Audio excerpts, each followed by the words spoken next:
बिस्मिल्लाहिर्रहमानिर्रहीम। अस्सलाम वालेकुम एवरीवन। उम्मीद है कि आप सब खैरियत से होंगे। आज की वीडियो का टॉपिक है the man who would be king. ये एक स्टोरी है जो रुडयार्ड किपलिंग ने लिखी है।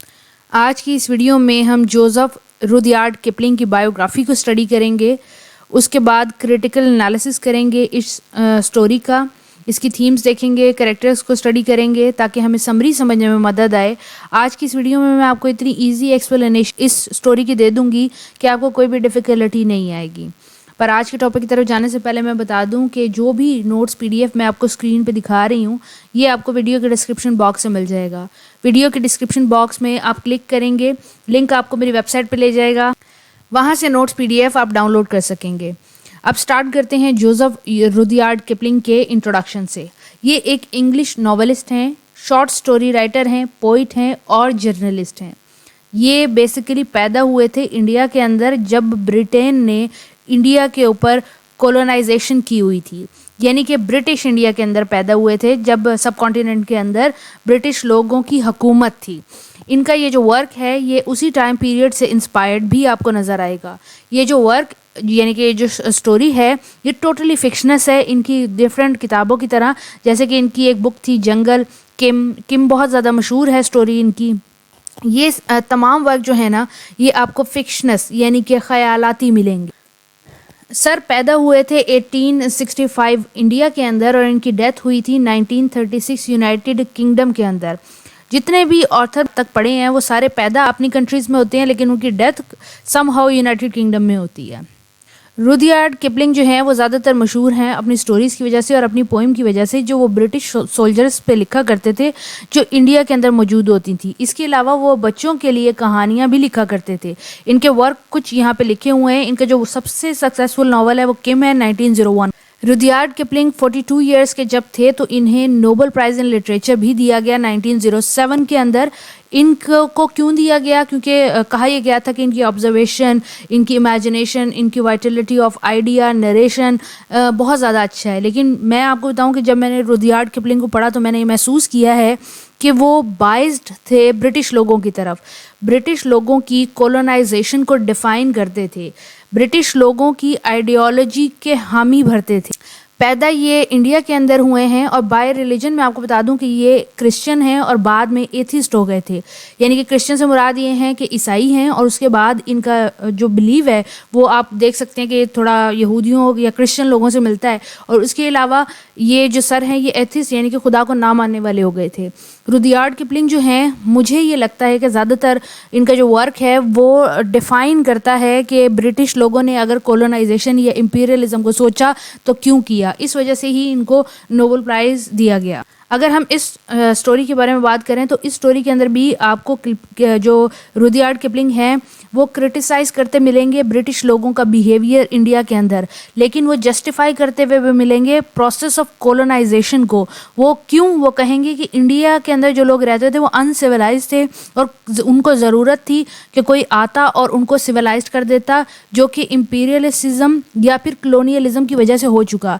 क्योंकि वो उनका ये कहना है कि इंडिया के अंदर उनको कोई सुपीरियर लोग चाहिए थे इन्फीरियर लोगों को गवर्न करने के लिए। अगर हम इस स्टोरी के बारे में बात करें the man who would be king, ये जो स्टोरी रुडयार्ड किपलिंग ने लिखी है इसके अंदर वो एक एडवेंचर का जिक्र करते हैं और एडवेंचर दो ब्रिटिश लोगों का जो इंडिया में रहते हैं और वो जाने का तसव्वुर करते हैं काफिरिस्तान में। ऑब्वियसली ये एक इमेजिनेटिव जगह है और ये जो काफिरिस्तान इलाका है ये एक रिमोट पार्ट है अफ़गानिस्तान का, यानी कि अफ़गानिस्तान का भी वो पार्ट है जहाँ पे कोई डेवलपमेंट नहीं है। यानी कि यहाँ पे जो लोग ज़्यादातर रहते हैं वो बिल्कुल कबायली या यूँ कह रहे हैं कि बारबैरिक हैं। ये जो स्टोरी इन्होंने पब्लिश कराई थी ये 1888 के अंदर कराई थी और इसका जो जॉनरा है वो एडवेंचर है।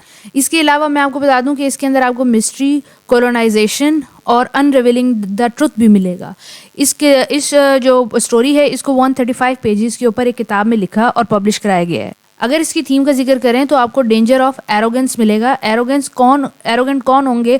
ज़ाहिरी बात है वो ब्रिटिश लोग जो हैं वो एरोगेंट हैं और फिर वो उसका ख़तरा भी उठाएंगे। उसके बाद ऑब्लिगेशन ऑफ फ्रेंडशिप मिलेगा। दो ब्रिटिश लोग हैं जो एक दूसरे के बहुत पक्के दोस्त हैं, तो उनकी दोस्ती की ऑब्लिगेशन आपको नज़र आएगी। रेशल सुपीरियरिटी नज़र आएगी यहाँ पे आपको, क्योंकि यहाँ पे अंग्रेज़ जो हैं वो जाके हुकूमत करेंगे किधर? काफिरिस्तान के अंदर।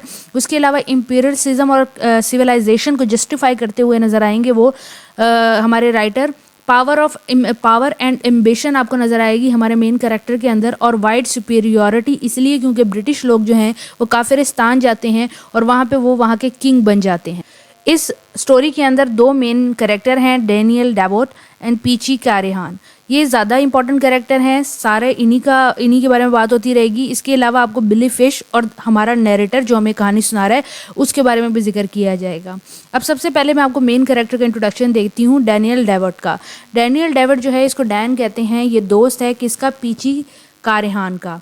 अब ये जो बंदा है ये लाल कलर के बालों वाला इंग्लिश मैन यानी कि अंग्रेज़ है और इसके अंदर बहुत ज़्यादा एम्बिशन है, कुछ कर दिखाने का है, और ये जैक ऑफ ऑल ट्रेड है यानी कि वो बंदा है जो सब कुछ कर सकता है। इसके अलावा ये एक सोल्जर भी है, इसके अलावा ये इंटेलिजेंट है, लैंग्वेजेस जल्दी लर्न कर लेता है, और फ्री मैसन है। वो बंदा है जो दस्तकारी यानी कि हाथ से काम कर सकता है और आर्किटेक्चर का काम कर सकता है, और 3rd डिग्री का है यानी कि बहुत ज़्यादा एडवांस लेवल पे पहुँच चुका है। इसके अलावा ये चाहता है कि ये भेस बदल के एक जगह से दूसरी जगह ट्रैवल करे, और ये करता भी है। कभी ये रिपोर्टर बन जाता है, कभी एक मैड प्रीस्ट बन जाता है, कभी एक सेंट बन जाता है। डैन जो है ये बहुत ज़्यादा स्मार्ट इंसान है और ये चाहता है कि किसी एक अंडर डेवलप्ड एरिया के अंदर, जैसे कि imaginary mountain territory in Afghanistan, वहाँ पे जाके एक ट्राइब जिसका नाम काफिरिस्तान रखा हुआ है उन पे जाके हुकूमत करे और अपने दोस्त की मदद से करे, उसको साथ ले जाए, क्योंकि ये दोनों साथ फिरते हैं। ये बहुत ज़्यादा क्लेवर है, अपॉर्चुनिस्टिक है, लेकिन आखिर में इसकी डेथ हो जाती है। क्योंकि अपने एम्बिशन को कंट्रोल नहीं कर पाता। हिर्स और लालच इसके अंदर इतनी बढ़ जाती है कि आखिर में ये ऐसी गलत हरकतें करता है कि जो कबीले के लोग हैं वो इसको मार देते हैं। पीची कैरेहान जो है ये हमारा सेकंड कैरेक्टर है। ये भी एक इंग्लिश मैन है यानी कि ब्रिटिश है। इसके अलावा ये भी एक फ्री मैसन है, एक ऐसा बंदा है जो आर्किटेक्ट है और आर्किटेक्ट के अंदर भी एडवांस लेवल रखता है। ये डैनियल का बहुत अच्छा दोस्त है, ये इसके साथ साथ जाता है और इसने दोस्ती की कस्में खाई होती हैं डैनियल के साथ, और ये भी आखिर में इसकी भी डेथ हो जाती है। लेकिन हमारी जो सारी स्टोरी नैरेटर को बताता है वो पीची ही बताता है। फर्दर कैरेक्टर भी लिखा हुआ है अगर आप एनालिसिस के लिए पढ़ना चाहें। बिली फिश जो है ये अंग्रेज़ी बोलने वाला लोकल ट्राइब काफिरिस्तान का एक बंदा है। काफिरिस्तान में एक बंदा मिलता है डैन को और पीची को, जो उनको वहाँ पे इंग्लिश बोल के समझाने में मदद करता है और उनको कबीले के अंदर मशहूर होने में, यहाँ तक कि उनका गॉड बनने में मदद करता है। इसके अलावा आपको नैरेटर मिलेगा। नैरेटर रुडयार्ड किपलिंग अपने आप को डायरेक्टली नहीं कहते, लेकिन जो ये नैरेटर है स्टोरी के अंदर वो अखबार में काम करता है, यानी कि अखबार की एक एजेंसी में काम करता है, न्यूज़पेपर मैन है, जो कि रुडयार्ड किपलिंग असल ज़िंदगी में थे। तो क्रिटिक्स ये कहते हैं कि वो अपने आप को ये कहते हैं। इसके अलावा नैरेटर जो है ये डैन और पीची की स्टोरी को सुनता और आप तक पहुंचा रहा है, और ये इनके बीच में होने वाले मुआहदे, इंसिडेंट और हर चीज़ को आप तक पहुंचाने वाला है। अब चलते हैं समरी की तरफ, आपको आहिस्ता आहिस्ता समझाने की कोशिश करती हूँ। कहानी जब स्टार्ट होती है तो दिखाया जाता है कि हमारा नैरेटर जो हमें स्टोरी सुना रहा है वो एक न्यूज़पेपर कॉरेस्पॉन्डेंट यानी कि न्यूज़पेपर में काम करने वाला एक मुंशी बंदा है, और वो इंडिया के अंदर सफ़र करता है एक जगह से दूसरी जगह, और वो इंडिया के अंदर बाय ट्रेन सफ़र कर रहा होता है। ट्रेन के अंदर भी वो फर्स्ट क्लास में नहीं बल्कि सेकंड क्लास में यानी कि लोकली सफ़र कर रहा होता है।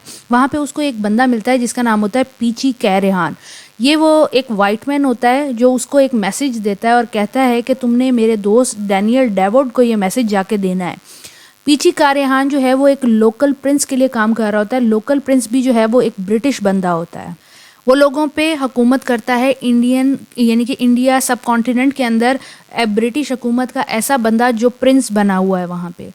जो नरेटर है वो पीछे कैरेहान से एग्री करता है कि हाँ मैं तुम्हारा मैसेज जो है वो पहुंचा दूंगा डैनियल तक, और फिर कैरेहान उसको फर्दर ये बताता है कि वो और डैनियल बहुत अच्छे दोस्त हैं। इसके अलावा वो मैनसन है यानी कि ऐसे आर्किटेक्ट हैं जो हाथ से काम करते हैं, बड़े खूबसूरत अच्छी बिल्डिंग्स बना सकते हैं और डेवलपमेंट का काम बहुत अच्छा जानते हैं। सिटी प्लानिंग सोच लें आप इसको।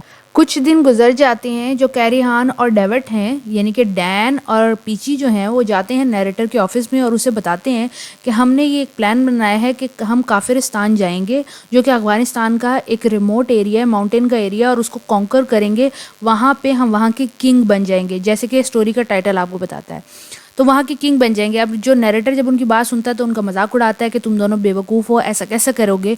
लेकिन वो कैरेहान और डेविड उनको बताते हैं कि हम कोई मजाक नहीं कर रहे, हम सच में ऐसा सोच रहे हैं और हमने आपस में एक दूसरे से कसम भी खाई है, एक कॉन्ट्रैक्ट भी बनाया है कि जब तक हम काफिरिस्तान के किंग नहीं बन जाते तब तक ना तो हम शादी करेंगे, यानी कि किसी वुमेन से कॉन्टैक्ट के अंदर आएंगे, ना ही हम शराब पिया करेंगे, और तीसरी शर्त ये कि हम चाहे कितनी भी मुसीबत हो जाए एक दूसरे का साथ देंगे। ये बातें जब नरेटर सुनता है तो उसे पता लगता है कि कैरेहान और डेविड जो हैं ये दोनों मजाक नहीं कर रहे बल्कि ये सच कह रहे हैं।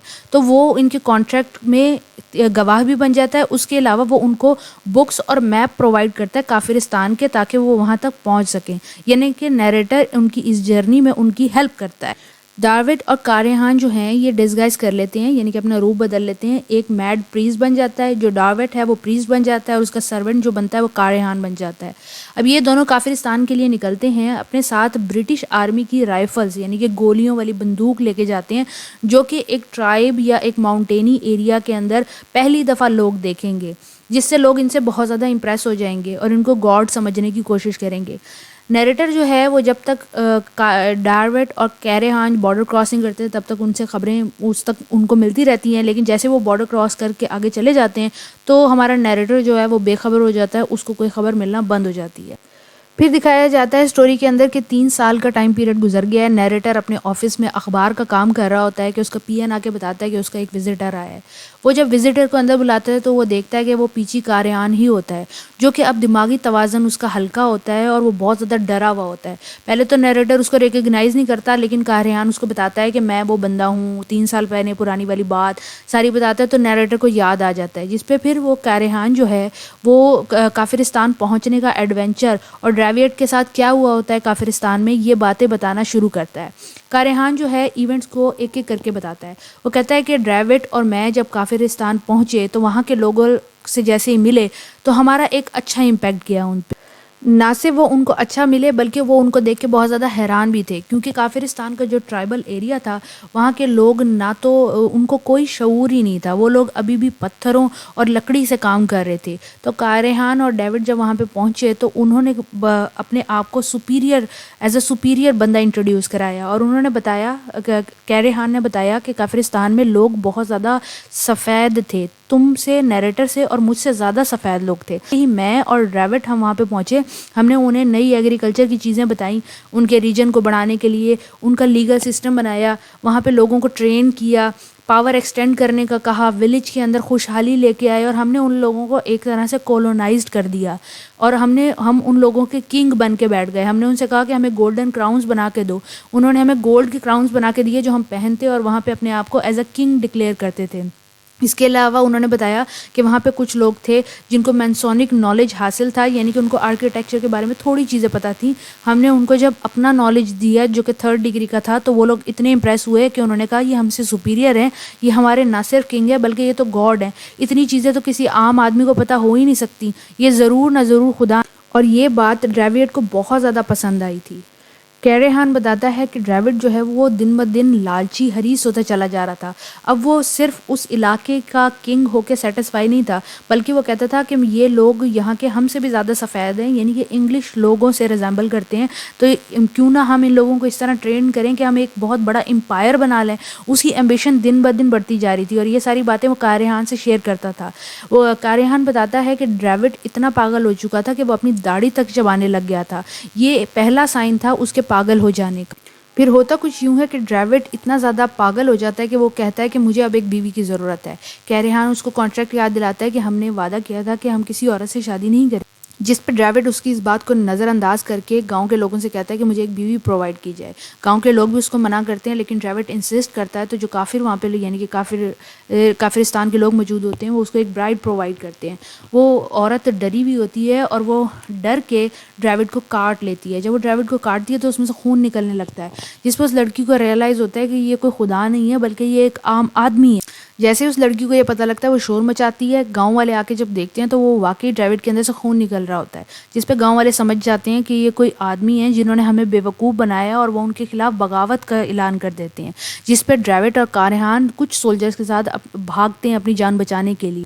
लेकिन ड्रेविड जो है वो अब तक अपना दिमाग पूरी तरीके से खो चुका होता है। जब वो जा भी रहा होता है तो कारेहान उसको सीधा रास्ता दिखा रहा होता है, लेकिन वो उसके कहने पे नहीं चल रहा होता, क्योंकि वो स्टिल अपने आप को कंसिडर कर रहा होता है कि वो गॉड है। और जैसे ही वो ब्रिज के दरमियान में आता है वो ज़ोर ज़ोर से चीखने लगता है, जिस पे कारेहान उसको कहता है कि जल्दी से क्रॉस करो, लेकिन ड्रेविड नहीं कर रहा होता। और जो गाँव के लोग हैं वो ब्रिज को काट देते हैं और ड्रेविड जो है वो नीचे गिर के मर जाता है। कारेहान को वो पकड़ लेते हैं और उसको क्रूसीफाई कर देते हैं। क्रूसीफाई का मतलब होता है स्लीप पे चढ़ा देना। वो दरख्त के ऊपर उसकी 2 दरख्तों के दरमियान में उसकी बॉडी रखते हैं और उसके हाथों और पैरों के अंदर कीलें ठोक देते हैं और रात भर के लिए उसे छोड़ देते हैं। जब अगले दिन वो आके देखते हैं तो कारेहान जिंदा होता है, जिस पे वो कहते हैं ये तो एक मौजज़ा है। इस पे वो कारेहान को रिहा कर देते हैं कि भाई तुम जाओ। जैसे ही कारेहान अपनी ये स्टोरी नैरेटर को सुना के रुकता है, वो अपना बैग खोलता है और उस बैग के अंदर ड्रेविड का सर होता है, जिसके ऊपर अभी भी गोल्डन क्राउन होता है। अगले दिन नैरेटर जब कारेहान से मिलता है तो वो देखता है कि वो रोड के ऊपर जो है ना, वो जैसे बच्चे घुटनियों चल रहे होते हैं, ऐसे घुटनियों चल रहा होता है, पूरी डस्ट उसके ऊपर लगी होती है और वो अपने आप को गाने गा रहा होता है। हत्ता कि ऐसा लग रहा होता है कि जैसे उसने अपना दिमागी तवाज़ुन खो दिया है। तो हमारा नैरेटर जो है उसको एक पागल खाने में ले जाता है जहाँ पे उसकी केयर वगैरह की जाएगी। लेकिन कुछ दिन बाद उसे खबर मिलती है कि वो कारेहान वहाँ पे हीट स्ट्रोक की वजह से मर गया, और उसका जो बैग था जिसके अंदर वो एक सर कैरी कर रहा था, वो बैग भी गुम हो चुका है। उम्मीद है कि ये स्टोरी आपको समझ आ गई होगी। इसकी सेंस मैंने बनाने की बहुत ज़्यादा कोशिश की है। अगर आपको समझ आ गई है तो काइंडली लाइक करें, दोस्तों के साथ लाजमी शेयर किया करें। नोट्स आपको डिस्क्रिप्शन बॉक्स में मिल जाएंगे। अगली वीडियो तक के लिए ख्याल रखें। अल्लाह हाफ़िज़।